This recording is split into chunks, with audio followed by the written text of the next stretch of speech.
They say only the good die young. They also say that all's fair in love and war. But they forgot to mention that sometimes it's better to be a little bit bad than to die at a very young age. My name is Anonymous. I am a writer, and this is my first short film. It's called Silent Justice. Enjoy. It was a dark and stormy night, perfect for a date, not so much for a funeral. The gravedigger was whistling a merry tune as he filled in the fresh grave. A lone figure stood at the edge of the cemetery, watching him. When the man was done, he approached the fresh mound of dirt. He took a deep breath, reached into his pocket, and pulled out a small silver locket. On the grave, he opened it and placed it inside. Then he started to fill in the hole. As the lone figure walked away, we saw that he was only a kid, no older than 17. He walked with a limp. His left leg was shorter than his right, and his foot dragged with every step. The next morning, the sun shone brightly over the city. A black van was parked outside of a rundown motel. Two men in black suits were talking to the manager. "He's dead," said one of the men. "How did it happen?" "No one knows. That's what we're here to find out." Inside the room, a woman was crying. The kid from the cemetery was kneeling beside the bed, holding the woman's hand. She was his mother. She was dying.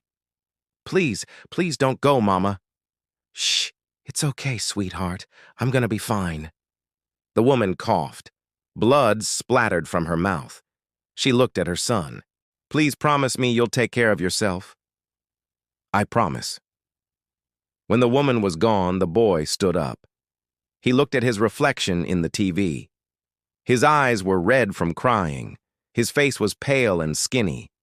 He looked like a skeleton. The two men in black suits were still talking to the manager.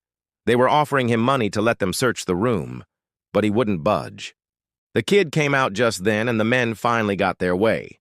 They found nothing. The kid had cleaned the room. There wasn't a single sign that a struggle had taken place. One of the men followed the kid out of the motel. He wanted to question him, but the kid had already disappeared. That night, the kid was back in the cemetery. He sat on the edge of his mother's grave and played with a small silver locket. The men in black suits were watching from a distance. They finally had the kid surrounded. "Come out, kid! We know you're here," said one of the men. The kid didn't respond. He kept playing with his locket.